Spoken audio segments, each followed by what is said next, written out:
I'd like to begin tonight with the following land acknowledgement. I am a grateful but uninvited visitor to the ancestral homelands of the Coast Salish people, past and present, including the Suquamish, Tulalip, and Muckleshoot nations, and the Duwamish peoples. I acknowledge the land occupied by the University of Washington, Seattle, and the land on which I live, learn, and practice as Coast Salish land. I recognize that this land acknowledgement to be only one small act in an ongoing process of understanding and opposing the systemic oppression and historic and contemporary erasure of indigeneity and indigenous peoples. Good evening. I'm Yvette Moy, and for those of you who don't know me, I am the University of Washington's Director of Public Lectures. Thank you. I like it. That's right. You can send some love my way. I'm not mad. That's great. Thank you. And I want to thank you, all of you, for joining us for today, which is a really special day. It's the annual celebration of labor rights, and I'm just so glad that you could make it out tonight. And tonight, we are going to welcome the president of the National Domestic Workers Alliance, Ai-jen Poo. That's right. And we also have some other guests joining us. I also like to acknowledge our next gen students that are here. You want to give a little shout out for yourselves? And I understand we have some special guests from Casa Latina joining us as well this evening. Our speaker tonight will be introduced by the University of Washington professor and former Harry Bridges Endowed Chair in Labor Studies, Kim England. Before we get started, I just want to go through a quick list of housekeeping do's and don'ts. If you haven't done so already, could you please take your cell phones out and silence them? I ask that you please refrain from audio or video recording this evening's lecture. We are recording it, and it will be rebroadcasted, and it'll be up for 2 weeks on the Office of Public Lectures YouTube page. So please refrain from, and also finally, please refrain from taking photographs while our speaker's up here talking. If you have questions for our speaker this evening, you may email them into mayiask@uw.edu, all one word, may I ask. And for those brave souls, you can also go to one of the podium mics on either end of the aisles and speak into the microphone. And finally, if you haven't done so already, I do want you to take a second to introduce yourself to your seat neighbor, because it's good to make friends. So say hello.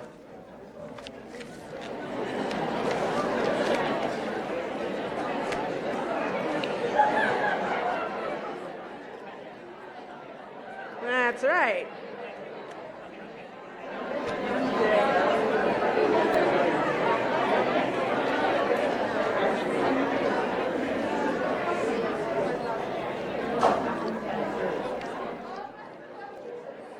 So nice, right? It's nice to make new friends, right? It's good. We also have some campus partners that we want to thank who helped make this evening possible, including the Harry Bridges Center for Labor Studies. That's right, the Department of American Ethnic Studies, the Department of Geography, the School of Social Work, the West Coast Poverty Center. Thank you all. And with that, and without much further ado, please welcome Professor Kim England.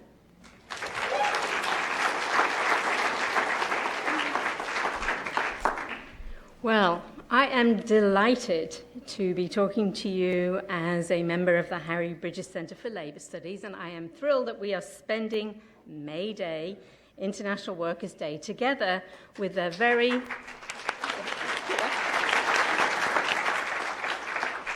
with the incredibly important labor leader, Ai-jen Poo, reflecting on May Day, women and equality. Just what a day, right? What a way to celebrate this day. So I do want to say we've got some important community members here, in addition to Casa Latina, who work with Ai-jen Poo in a variety of different ways, and they are Fair Work Center Working Washington, hand in hand, and the Office of Labor Standards, all people are represented here from those groups in the audience, and I want to thank them for also making this evening possible and for just being fabulous people. Now, to introduce our speaker. So I'm actually going to hand it over to Professor Elena Mendez, who is going to do the introduction in Spanish. We believe when we work in the domestic workers labor organizing in language justice, and then I will repeat the same introduction in English. Cristal Barragan is in the audience translating English to Spanish simultaneously, an amazing skill to have for members of the Casa Latina people who are here. Thanks, Kim. Hola, buenas tardes. Yo soy Elina Méndez y soy profesora en el Departamento de Estudios Étnicos Americanos aquí en la Universidad de Washington. Y estaré traduciendo al español lo que mi compañera Kim England, quien es profesora de Geografía, dirá en inglés. Cristal Barragán, muchas gracias por estar aquí. Estará haciendo la traducción simultánea para algunas de las trabajadoras domésticas que nos acompañan hoy de Casa Latina. Y un aplauso para ellos que están aquí, por favor. Nosotros en el Centro Harry Bridges de Estudios Laborales en la Universidad de Washington reconocemos que nuestras vidas e instituciones ocupan las tierras ancestrales del pueblo Coast Salish y sus descendientes. También reconocemos que esto ha pasado para recordarnos que vivimos y trabajamos en tierras colonizadas. Invitamos a estudiar y reflexionar sobre esta historia. Es un placer para el Centro Harry Bridges de Estudios Laborales el que estemos aquí reunidos este 1 de mayo, Día Internacional de los Trabajadores, para pasar la tarde con Ai-jen Poo, reflexionando acerca del 1 de mayo, Mujeres e Igualdad. Qué manera de celebrar este día. Y quiero agradecer a la Escuela de Posgrados por la oportunidad de reunirnos aquí este día. Este evento ha reunido a muchas personas que trabajan en diferentes partes dentro y fuera del campus. Quiero reconocer esto y darle las gracias a las siguientes unidades que están también patrocinando este evento: el Departamento de Estudios Étnicos Americanos, el Departamento de Geografía, la Escuela de Servicio Social y el Centro de Estudios sobre la Pobreza de la Costa Oeste. Hay otras personas como facultad, estudiantes y staff que ayudaron con la nominación, muchos de ustedes están aquí, y recibimos apoyo comunitario también: Casa Latina, el Centro de Trabajo Justo, Washington Trabajando, Mano en Mano y la Oficina de Estándares de Trabajo de Seattle. Les agradezco mucho hacer esto esta tarde posible. Ai-jen Poo es una líder de la próxima generación, una organización que ha recibido premios por su trabajo y una de las voces más importantes en el movimiento de mujeres de trabajo. Ai-jen es presidenta de la Alianza Nacional de Trabajadoras Domésticas, la cual trabaja para traer dignidad y justicia al número creciente de trabajadoras que cuidan de nuestros seres queridos y limpian nuestros hogares. Esta extraordinaria organización ha liderado exitosas campañas para aprobar cartas de derechos de trabajadoras domésticas en varios estados y algunas ciudades. Seattle fue la primera. La ordenanza de trabajadoras domésticas entró en efecto el 1 de julio del 2019. Estos proyectos de ley han previsto derechos y protecciones laborales básicas a las trabajadoras domésticas por primera vez. Ai-jen Poo también ha trabajado con nuestra representante Pramila Jayapal en una Carta de Derechos de Trabajadoras Domésticas Nacional. Ai-jen Poo también es la directora de Cuidado a través de las generaciones. Esta organización consiste en familias, cuidadores, personas con discapacidades y personas de la tercera edad que trabajan juntas para crear una nueva forma de vivir bien y envejecer con dignidad. Fundada en el 2011, la organización está encabezando cambios políticos innovadores, como el primer Fondo Estatal para el Cuidado de Personas a Largo Plazo en los Estados Unidos, aquí en el estado de Washington. Ai-jen fue una de las primeras principales líderes del movimiento Me Too y también es cofundadora de Supermayoría, un hogar para el activismo de mujeres dedicado a entrenar y movilizar a una comunidad multirracial e intergeneracional que pelean por la equidad de género. Más recientemente, Ai-jen ha sido esencial en la declaración de abril 2023 como mes del reconocimiento a las trabajadoras domésticas.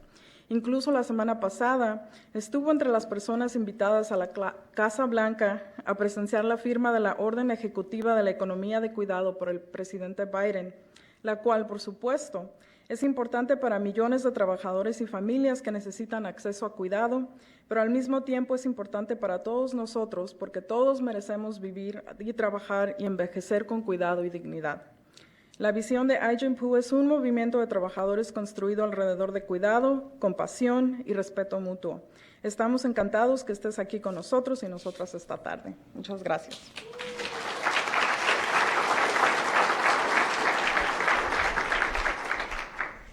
And once again, Ai-jen Poo is a next-generation Labour leader, an award-winning organiser, and a leading voice in the women's movement and the labour movement. Ai-jen is the president of the National Domestic Workers Alliance, which works to bring dignity and fairness to the growing numbers of workers who care and clean in our homes. This amazing organisation has led successful campaigns to pass domestic worker Bill of Rights in several states and cities, Seattle being the first. Our domestic workers ordinance went into effect July 1st, 2019, and there's some really important people in the room that made that happen. These bills have extended basic workplace rights and protections to domestic workers in many instances for the very first time. Ai-jen Poo has also been working with our very own US representative, Pramila Jayapal, on bringing in a national domestic workers' Bill of Rights. Ai-jen is the director of Caring Across Generations. I'm stumbling because I can't believe that you do all of these things. Caring Across Generations consists of families, caregivers, people with disabilities, and aging Americans working together to create a new way to live well and age with dignity. Launched in 2011, this organization is catalyzing groundbreaking policy change, including some of the nation's first long-term social care insurance programs, which were actually first here in the state of Washington. So well done us, and several people that worked on that. And there is more. Ai-jen was a key architect of the Me Too movement. Ai-jen is also the co-founder of Supermajority, a home for women's activism dedicated to training and mobilizing a multiracial, intergenerational community to fight for gender equity. Most recently, Ai-jen has been pivotal in the declaration of April 2023 as Care Workers Recognition Month, which... and just last week, Ai-jen was at the White House witnessing President Biden signing the groundbreaking Care Economy Executive Order, which is, of course, important to millions of care workers and their families, but also important to all of us, because we all deserve to live and work and also to age and care with dignity. Ai-jen Poo's vision is a labour market well, probably a labour market too, but I mean a labour movement, built around care, compassion, and mutual respect. We are delighted that you are going to be spending the evening with us. Thank you.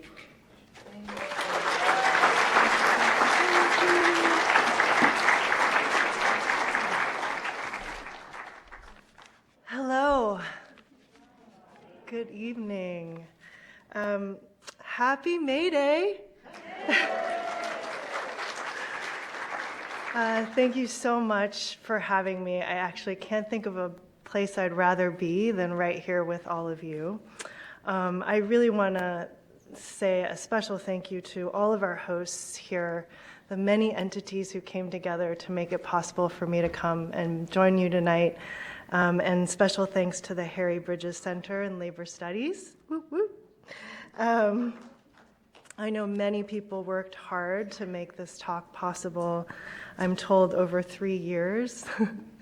And special thanks to Kim, who did so much work on this and also is just such a wonderful partner to the domestic workers movement here. Just want to give you a huge shout out. So it's really an honor to be with you on May 1st, International Workers' Day, a day when we recognize the contributions of workers and the courage of workers' movements around the world.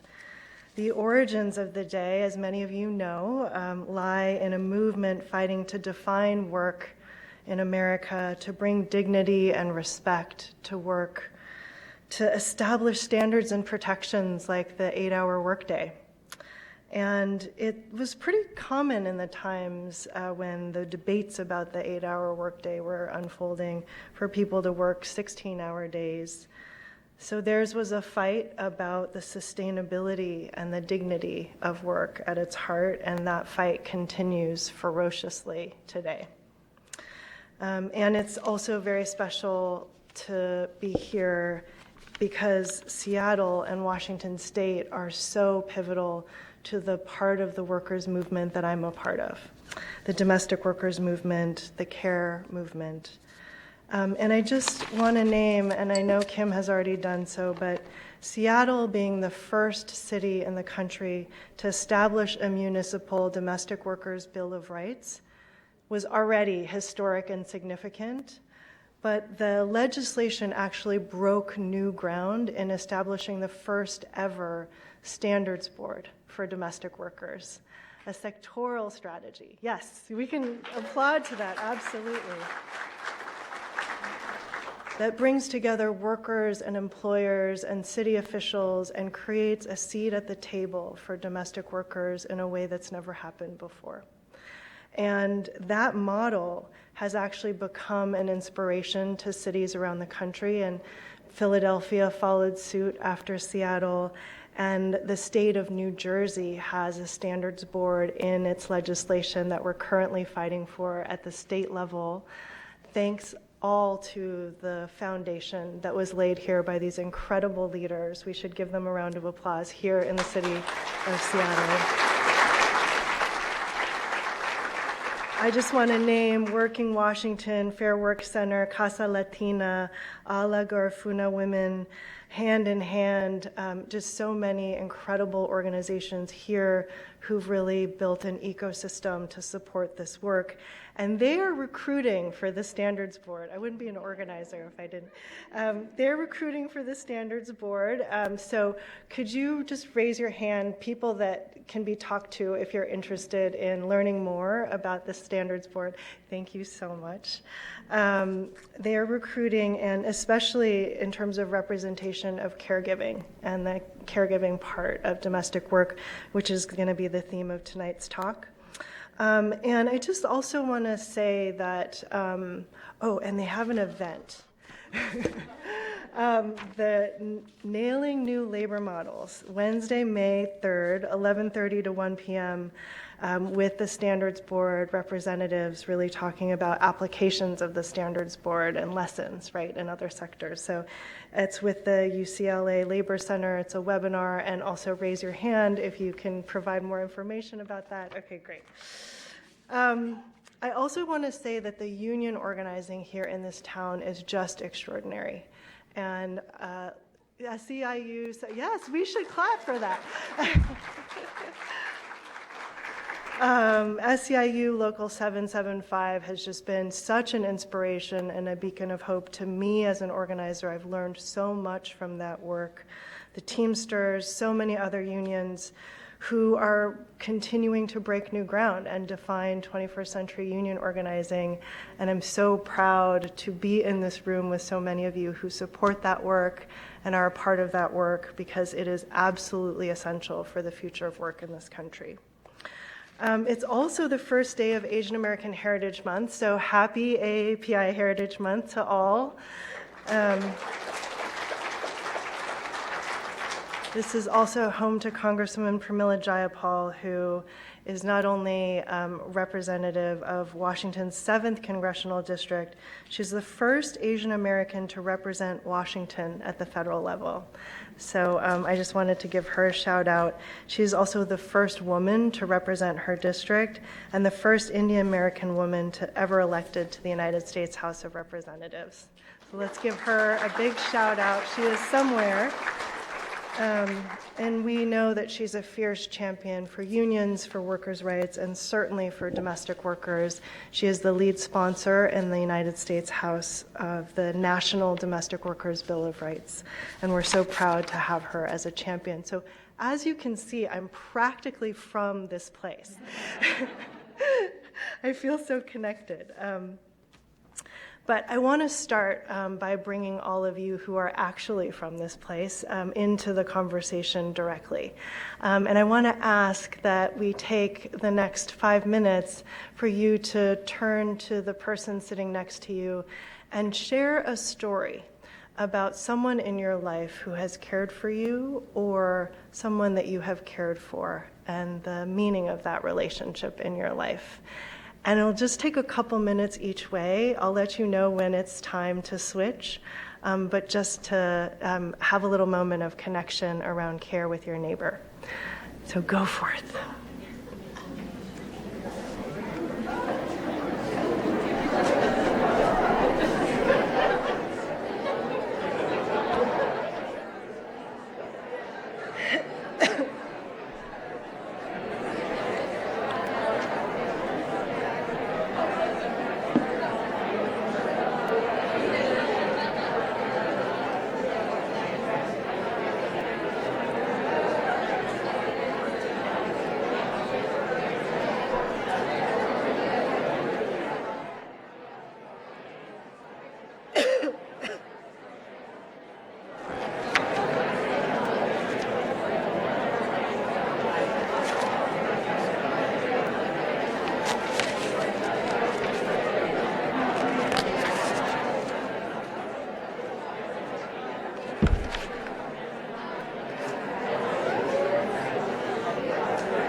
Okay, if you haven't already switched, switch to the next person.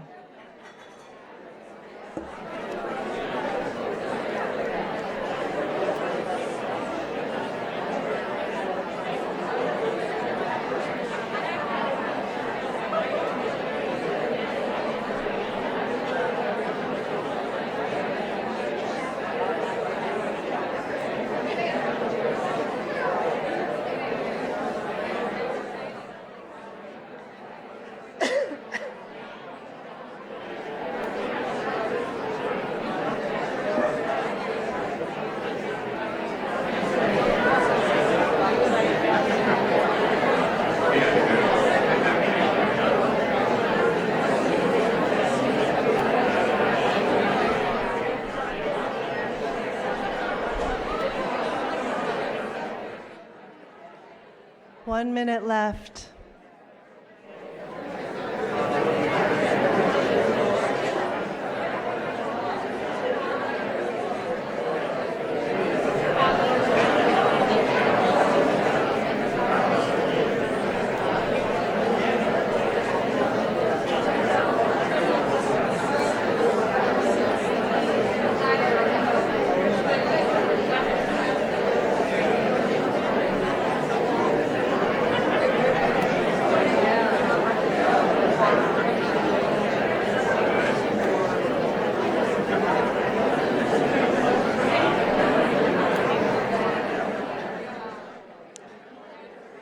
All right. Thank you.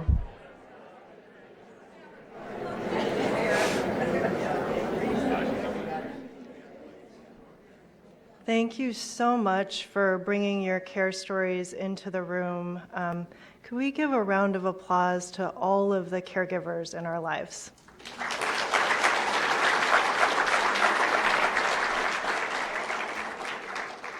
And can I see a show of hands of how many of you are or have been a professional caregiver, care worker? Let's give a round of applause to these folks.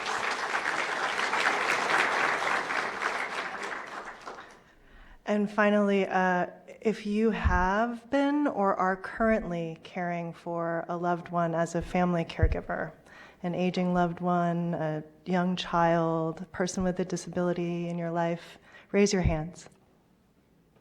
Okay, I see a lot of hands up. A round of applause for our family caregivers in the room.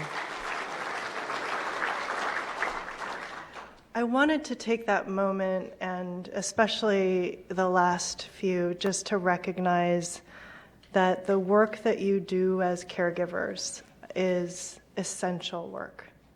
It is the work that makes all other work possible in our society.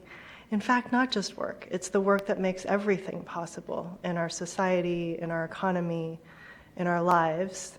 And it is too often taken for granted and made invisible. And so part of what we are doing in the first part of tonight is just building this muscle around recognizing this work and appreciating it. And the work of moving some aspect of our life from invisibility, from being invisible to being visible and valued, from being taken for granted to being recognized, is actually work that requires practice and building a muscle around. And the other thing we're trying to do here is take work that has always been associated in our families to women, right? It's been relegated as the domain of women in the workforce, overwhelmingly women and majority women of color, has also been invisible, invalued, even when it's a profession for millions upon millions of people. And so moving work from being taken for granted and being relegated to the domain of women and women of color to actually being seen as all of our issues, no longer a special interest, marginal issue and part of our lives, but something that affects us all, right? Every single one of us has a care story, and something that should be at the center of our conversation about the future. That is a muscle and a practice that we have to build. And I just want to thank you and appreciate you doing that practice with me tonight. And I feel like it's only fair for me to share my own care story, which is that some very special women cared for me growing up, my mother and my grandmothers. My mother came to the United States from Taiwan in her 20s to study chemistry. She had me while she was in graduate school and decided after she finished her degree in chemistry that she wanted to be a doctor, and then went to medical school and had a second child in the middle of medical school, my sister. She was the only one in her class who had children. And so she was learning the language, the culture, working, raising my sister and I, studying. She took out loans to pay for childcare. She pieced it together with friends, fellow students, neighbors, child care workers who became like family, and the support of extended family. And in fact, when I was first born, my mother was living on her own because my father was also in graduate school, but in a city hundreds of miles away. And caring for a new baby on her own, oceans away from her family, was just a lot to handle. So before I turned 1, I boarded a plane to Taiwan to live with my grandparents. And I'm actually so grateful for that time. What a gift to be able to spend that kind of time with your grandparents. How many of you have had that kind of quality time with your grandparents where they were part of your childhood and life? Yeah. So you know. While I came back for preschool, I spent most of my childhood summers with my grandparents in Taiwan. And then when they retired, they moved to the US to be closer to us. And we all just remained very closely connected. And we were all engaged in their care as they aged and needed more assistance. Sometime after I graduated from college, my maternal grandfather had a stroke, and my grandmother became his primary caregiver. And then when he lost his mobility entirely, she also had the support of home care workers. And that support continued after he passed away. So Mrs. Sun, who was one of his care workers, became my grandmother's caregiver, and as she needed more assistance, enabled her to continue living in her own apartment and actually have a very active life. In Atul Gawande's words, she was the author of her own story throughout her 80s. She went to church twice a week. She sang in the church choir. She played mahjong with her friends. She went to the hairdresser every Saturday to maintain the perfection of her perm, which was essential. On weekends, she and my sister would watch NBA games, and somehow she cheered for every California team, which gets dicey. And then she had a stroke, and so my mom retired and became her primary caregiver. And she had periodic support from home care workers as well, from her siblings, also my sister and her family who all lived in LA.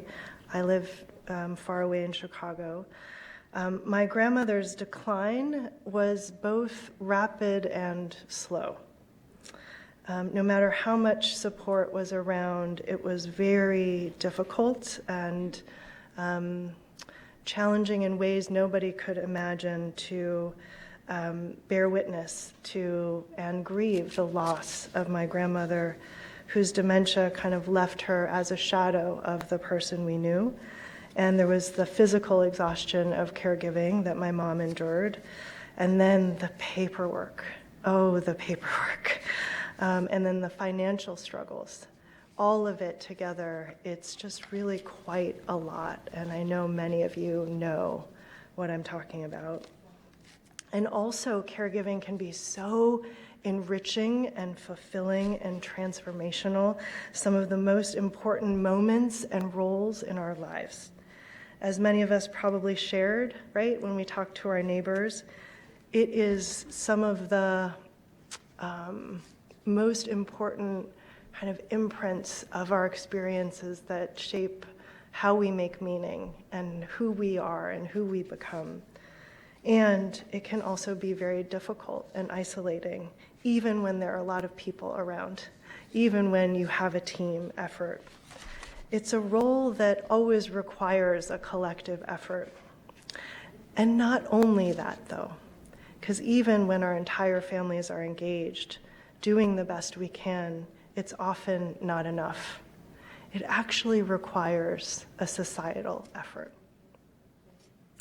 In April of 2020, my sister called me and she said, "If you want to say goodbye, you should come now." So a little over 6 weeks into the lockdown, I got on an empty plane to LA, just one of a small handful of people who would travel in the early days of the pandemic to spend precious last days with my grandmother before she passed. And in those days, we didn't know much about COVID. It was like the days when we were washing our groceries. And so to deal with my anxiety, I washed my hands 6 times in the airport on my way to the gate. I was nervous about putting everyone at risk, but we talked about it as a family, and it felt like it was worth the risk. And it truly was, truly. I joined the care team of my mom, my sister, 2 brilliant hospice workers, and I got to hold my grandmother's hand every day for 10 days. And we consider ourselves among the lucky ones. We had the support of an amazing set of hospice workers. We were together. We had people who would constantly send food. We had a support network. And most people lost loved ones, especially during COVID, under circumstances where they couldn't even say goodbye, let alone grieve together. And I think during the pandemic, each of us faced our own version of a care crisis. Some of us had kids home from daycare and school struggling with online learning. crawling all over us while we're on the Zooms. Some of us had parents on lockdown in nursing homes and found ourselves reaching for them on the other side of glass windows or separated from our families thousands of miles away. It felt like the ground beneath us was falling out because it was. It had. We were already a nation struggling with how to afford and manage the care we needed, especially those of us in the sandwich generation, paninied between the pressures of caring for our parents and our young children. And I use the word panini because the sandwich generation metaphor has always felt too gentle to me. It's like, it doesn't feel like a sandwich. The pressure we felt before the pandemic was a reflection of our failure as a country to create programs and policies to support the care we need. We are one of few developed nations in the world that has no national paid family leave program, not a single day mandated. We have no universal child care program in this country. We have no long-term care program in this country at the national level. And yet, every year, 4 million babies are born in our country. Every year, 4 million people turn 65. Every day, 10,000 baby boomers reach retirement age, and more than 80% of them want to stay at home as they age. Thanks to advances in healthcare and changes in culture, people are living longer than ever, an average of about 20 years longer than when we first started putting our safety net into place. And so we've basically added an entire generation onto our lifespan and adapted nothing about our culture or our policies or our infrastructure to support that change in our longevity and our way of life. We have not figured out how we're going to support quality of life for an aging nation. Everyone thinks Medicare covers long-term care. It does not. From birth to death, each of us will periodically need care. That is just life. And compared to other nations, we have very little essential infrastructure to support that need. And so, in the span of 2 months during the pandemic, March and April of 2020, 4 million women were pushed out of the workforce, most of them due to caregiving challenges, disproportionately women of color. The impossible choices put before them between care for their families and work pulled us back into the 1980s in terms of women's labor force participation. And now that we all have our vaccines, most of us are back to work, except the caregivers. Family caregivers have been slower to return to work because the care we need has not returned, and it was not enough that was there to begin with. Which leads me to the second piece of this puzzle. Now, we know we lack the child care, the paid leave, and the aging and disability care policies that we need. So what exactly do we have? Who was it that said that other countries have a safety net and the US has women? What we have is 53 million overstretched family caregivers who are expected to care for older people, loved ones with disabilities, or who are ill on top of full-time work to make ends meet. 70% of children are growing up in 70% of children under the age of 12 are growing up in households where all of the adults in the household work outside the home and have to because of the need to make ends meet. And we have an underpaid, under-recognized army of care workers who are overwhelmingly women and majority women of color who struggle to survive on poverty wages with no benefits, no health insurance, or job security. The median annual income of a home care worker in the US today is $21,000 per year. And this is consistently among the fastest growing job categories because of the huge demand on the part of a growing aging population who wants to age at home. These are jobs also, by the way, that can't be outsourced, and they won't be automated. ChatGPT is not going to be able to take care of your mother or your babies, no matter what you ask it. In fact, they've been attempting to build a robot in a lab in Silicon Valley that can fold a towel for over 15 years and still haven't been able to do it. So who are we counting on but the humans who do care work? The care workforce, and the wages and the working conditions are simply not sustainable. One of our members, a woman named Deborah, who works, one of our members in Georgia named Deborah, had to leave the profession despite feeling like care work was her calling, despite feeling like it's her life's passion to support elders in her community. The stress of having to decide between paying for gas to get to her clients every day and putting food on the table for her family for the week was too much over time. And she ended up having to leave her $9 an hour job as a home care worker to take a job for $15 an hour in manufacturing. And to this day, she tells me that she would return in a heartbeat to home care if she could afford it. The workforce crisis has led to high rates of turnover and home care deserts in so many parts of this country, especially rural parts of this country where people are in desperate need of services. And during the pandemic, workers like Melissa, who's an immigrant from Haiti who works as a home care worker in Florida, she paid out of pocket for Uber and taxis to minimize exposure to the virus on her poverty wages.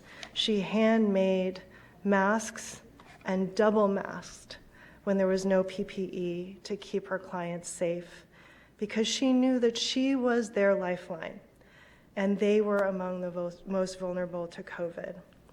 Childcare providers like Katarina, who's from the Dominican Republic and who operates a 24-hour home daycare center in Bridgeport, Connecticut, stayed open every single day and night of the pandemic to serve the essential workers who worked around the clock in the nearby hospital. On the front lines, triaging our lives, keeping us alive, safe, getting us through this pandemic so that we could be sitting in this room today. For this work, Katarina and her colleagues earn $8.50 per hour without health insurance. About a third of care workers rely on some form of public assistance to make ends meet. And we're losing some of our most dedicated care workers to jobs in fast food and retail because they cannot put food on the table and pay the bills on the income that they earn. So the workers we rely on to take care of us can't take care of themselves or their own families doing this work. It's what we call a vicious cycle, and the biggest driver of inequality that no one talks about. It's a cycle that has deep, deep roots. Some of the first care workers in America were enslaved Black women who worked as domestic workers. And amidst a rising labor movement in the 1930s, they were left behind. During the negotiations surrounding the New Deal, Southern Dixiecrats refused to support the establishment of our core labor laws, including the right to minimum wage, the right to organize and form a union, if they included protections for farm workers and domestic workers who were Black at the time. That exclusion has echoed through our laws and culture, and to this day, the work is still done by women of color, is still referred to as help, rather than the essential profession that it is for millions of working people, and it's still poverty wage work. Something has got to give, and thankfully, it is. Between the numbers of us who are struggling to get access to the care that we need, the family caregivers, the parents, the people with disabilities, the older adults, the care workers, and our families, more than 100 million of us are directly affected by the need for care in America. And thanks to COVID, we no longer feel unseen, and we can see one another. And out of this moment of crisis, a powerful new movement for care is being born. My organizations, the National Domestic Workers Alliance and Caring Across Generations, are part of a growing movement of people and organizations across all sectors and walks of life who are galvanized under the banner, Care Can't Wait, to solve for the care crisis, support care work, and build the 21st century care infrastructure we need in America. The infrastructure we want to build has 4 key pillars: access to affordable long-term care and supports, especially in the home and community, access to affordable, quality childcare and early education, paid family and medical leave for all, and good care jobs, good union jobs for care workers, for early educators, child care workers, home care workers, direct care workers, nursing home workers. There's so many workers in this sector of the economy. Before the pandemic, most of us thought about caregiving as a personal responsibility and burden, mostly to be held by the women in our families. And if we couldn't afford it or we couldn't manage it, we saw it as a personal failure. We blamed ourselves for not saving enough, for not having the right job, for not buying long-term care insurance. And the truth is that we as working people have done everything we can, and it's not enough. We continue to pay for care in costly, inefficient, and ineffective ways, and there's so much friction from every angle. We need as a country to start investing in care as a public good.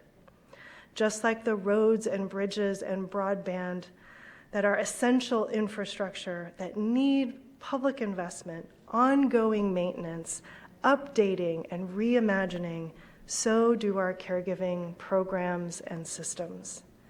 Senator Bob Casey from Pennsylvania said it best. He said, "Some people need a bridge to get to work, and some people need childcare, and some people need home care."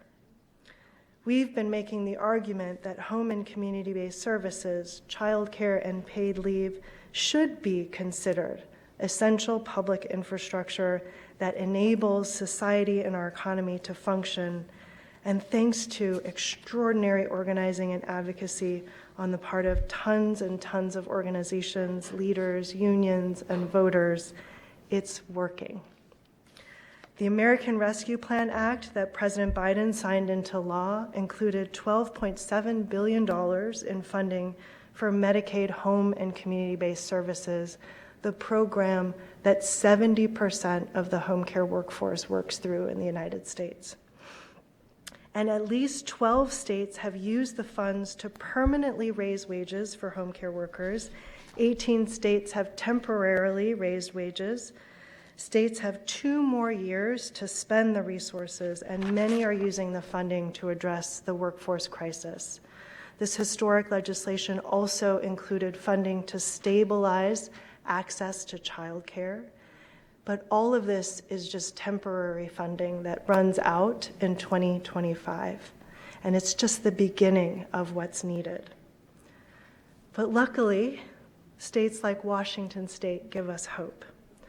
Washington State has invested in care infrastructure and the home care workforce specifically like no other state in the country.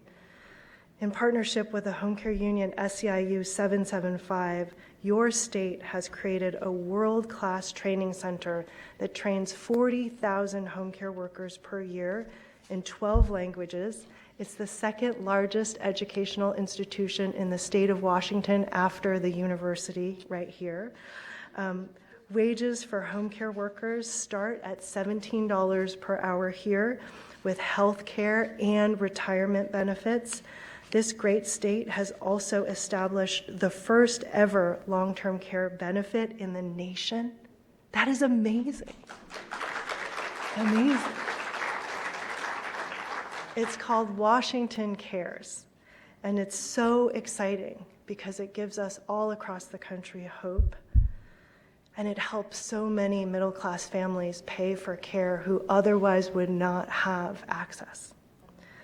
Washington also has a paid family and medical leave program, and with a recent child care victory at the state level as well to celebrate, Washington has just become the state with the strongest care infrastructure in the nation.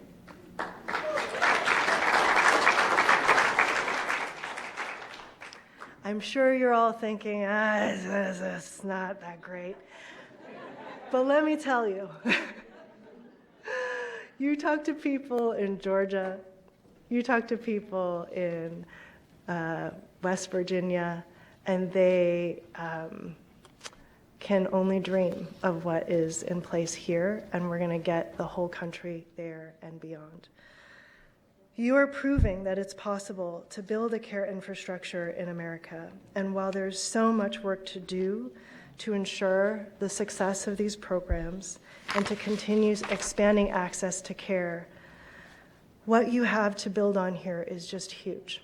And it's the result of years of advocacy and leadership and courage, organizing, just not to be taken for granted. And when we as a society invest in our ability to care for our loved ones, it breaks us out of a vicious cycle of poverty and inequality that we've been on, and it creates a virtuous cycle for our families, our communities, and the economy. It creates this cycle where if we invest in care jobs and make them better jobs, we not only improve the quality of those jobs and quality of life for those workers and their families, but we support the dignity of the people that they care for and support every day, the children whose potential they nurture every day, and we support the working parents and family caregivers who are enabled to participate in the workforce. Talk about a win-win. That is a virtuous cycle. And that is what is made possible when we invest in care. Melinda Gates' organization, Pivotal Ventures, has estimated the value of the care economy in the U.S. at $648 billion per year in contributions to the U.S. economy. And more leaders across sectors are understanding the urgency and importance of investing in care. Obviously, many of them have their own care stories, but they are recognizing those stories now because they are answering calls to action. They're hearing it from employees, from constituents, from you.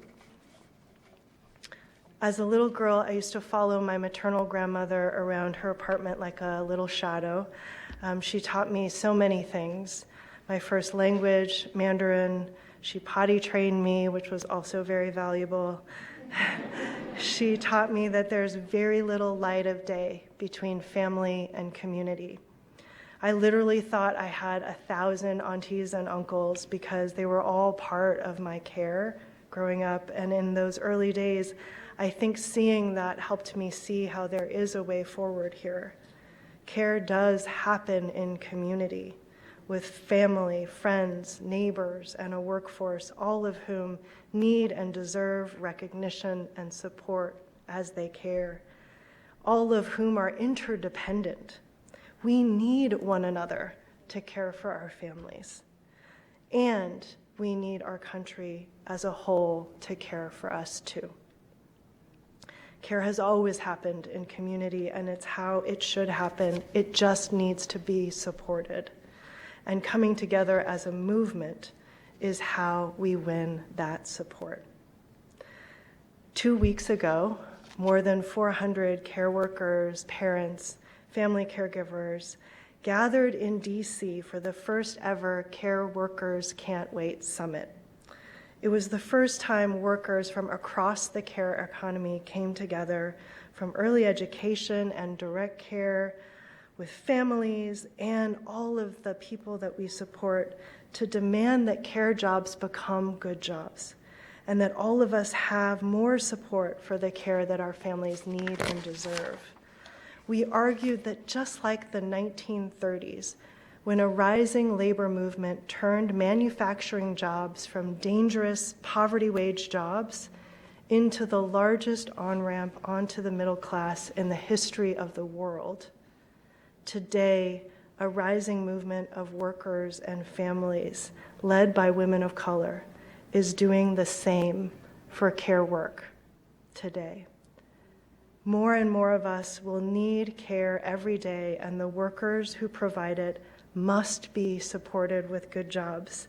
And when they are, it will create that virtuous cycle, supporting the workers, the people who rely on those services, the people who will be able to retain and sustain in their jobs because their loved ones are in good care. And on April 18th, our call to action was heard by 17 U.S. senators and representatives who joined us for the summit and made their commitments to action, and by the President of the United States, Joe Biden, representing the highest office in the land. That day, as a part of Care Worker Recognition Month, surrounded by care workers, including Melissa from Florida. People with disabilities were also there, moms, family caregivers, all of us together surrounded President Biden as he signed the most sweeping executive order on care in history. Yes.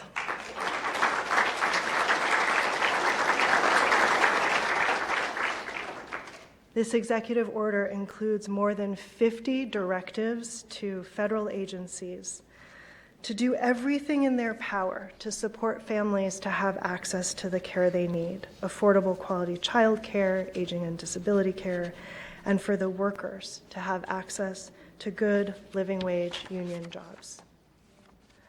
I want to close with the words from the presidential proclamation that President Biden issued on March 31st of this year, declaring April 2023 the first ever Care Workers Recognition Month. The proclamation reads, "Across America, care workers help raise our children, assist seniors as they age with dignity, and support people with disabilities, giving families peace of mind and making it possible for millions of Americans to earn a paycheck while their loved ones are safe and secure. These unsung heroes strengthen our communities and form the backbone of our nation's economy. This month, we honor their extraordinary contributions and commit to supporting them with better pay, better benefits, and the recognition they have long deserved." Our message this month to care workers across America is simple. The work you do matters. You are there for families when they need you the most, providing comfort, strength, and compassion that inspire us all. Your devotion to the people and the communities you serve represents the best of America's character, and we will always stand with you. It's the first time I'm reading it out loud. Ensuring that you are seen, valued, and rewarded fairly for the work you do.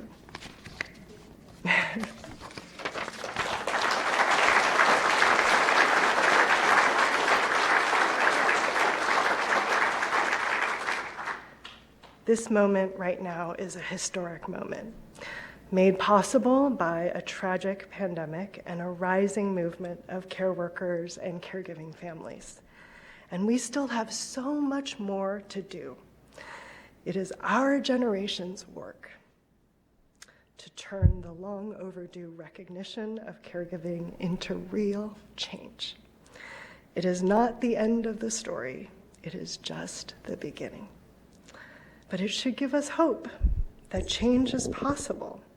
Just like movements of the past that we commemorate on May Day gave us the 8-hour workday and the weekend, our generation will deliver us the ability to care for the people we love with the support we deserve. Thank you.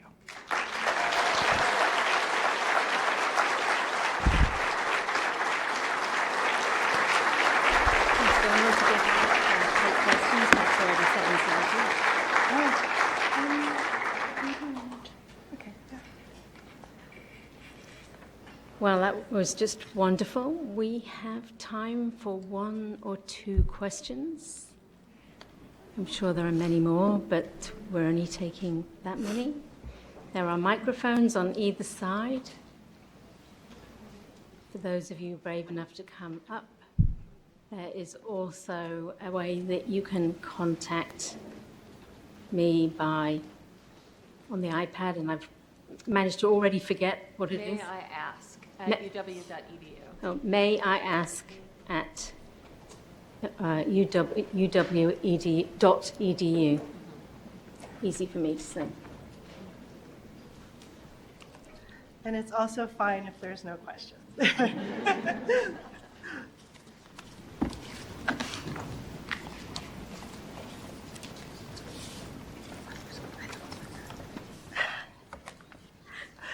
I'm a crier, so don't worry. Okay, great. Hi. Hi. How is it that you envision encouraging the whole community to take part in all the aspects of caregiving, in addition to valuing the work that the people that we hire to assist us in that? Because it seems to me like we need to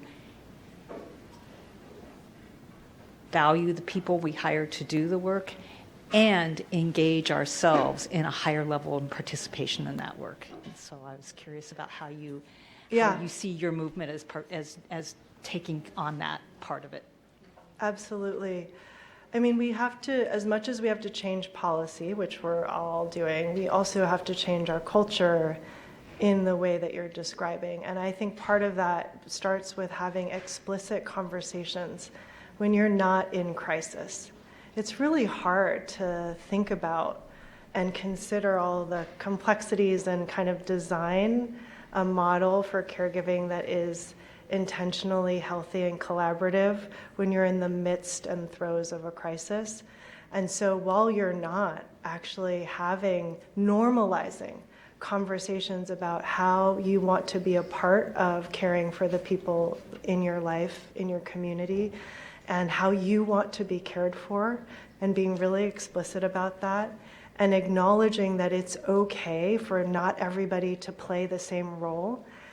We've done a lot of work with Second City, which does improv in Chicago, and we designed an improv for caregivers training because there's this theory in improv that it's like in an improv troupe, everybody brings it's like building a home where you each bring somebody brings a hammer, somebody brings a brick, somebody brings the wood, and it's expected that you're each going to play a different role and bring something different, and then you build a house or a scene or a sketch together.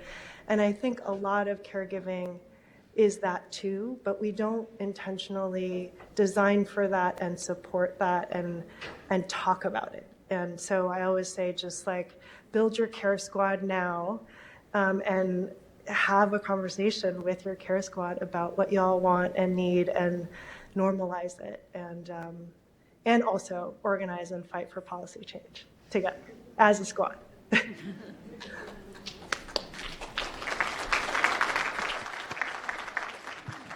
I'm totally inspired by your leadership and have been for a long time.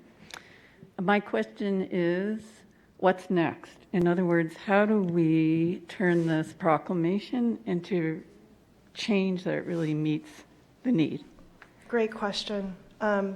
So there are state and local initiatives like the Standards Board, like Washington Cares, that need your support. And implementation is crucial because these programs need to have a positive impact in people's lives. And oftentimes for that to happen, advocacy is required, engagement, organizing is required. And so just to stay engaged in this incredible set of policies that have already been passed here in Washington, because we need this state to be a successful model. At the federal level, we fought really hard to get funding for care in the budget reconciliation bill, and we came 2 U.S. senators short. of getting it passed. But what this executive order does is it puts the mechanisms in place so that when we do win the funding, we can actually have a better chance at ensuring that the funding goes to where it needs to go, to people, to serving families and caregivers. And so we have a couple of years, actually less than 2 years before the next big election. And we want to make sure that care is a defining issue of this next election, which is the next big moment. And we want to make sure that every candidate out there knows that they have to have a well-developed platform on these policies, that they're going to be asked about these issues at their town halls. They have to have staff who know about care and care policies. They have to spend time with care workers while they're on the campaign trail. And that is what's going to enable us to get to a place where in 2025 we get to put funding back on the table and win that funding and make care affordable and accessible and make care jobs good jobs. Then we'll be on the road. Then we'll be in business. Thank you so much.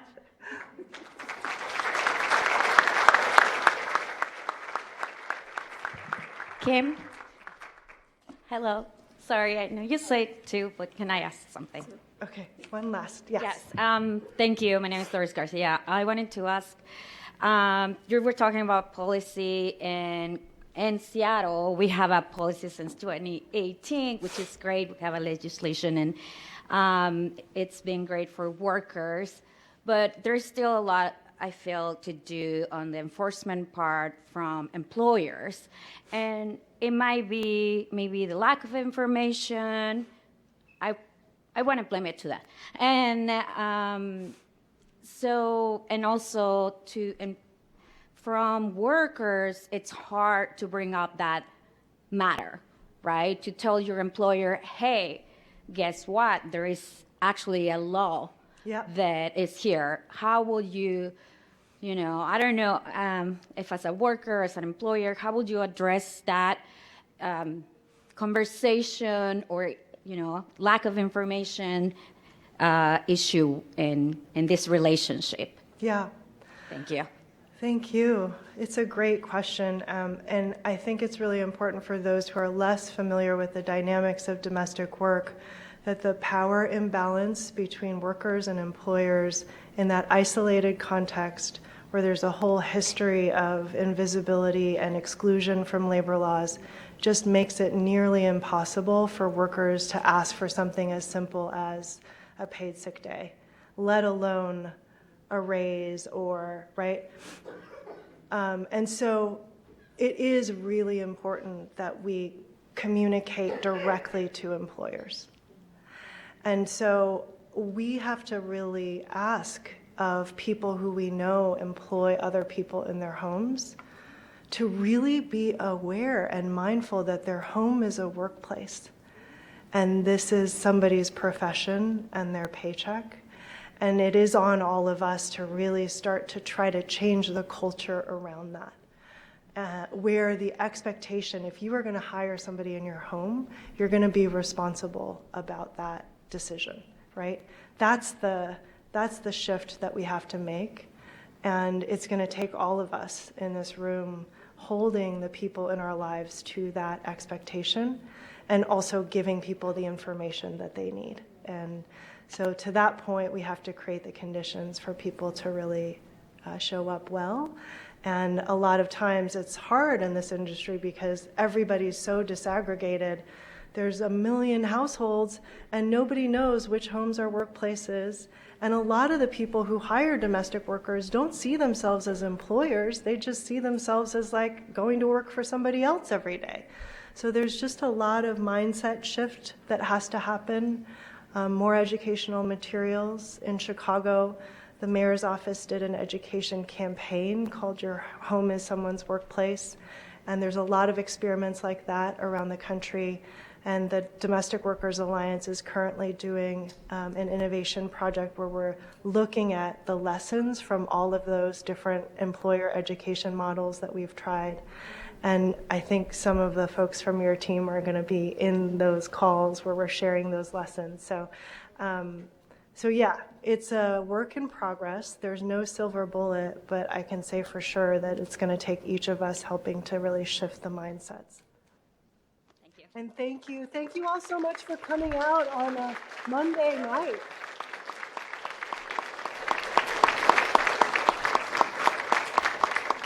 Thank you. That's a wrap. I would like to thank Ai-jen for her stance of hope and optimism to build a future based on respect and connection across generations and across difference in race, culture, class, and generations. Thank you for your inspirational leadership, and I know you have to leave right now.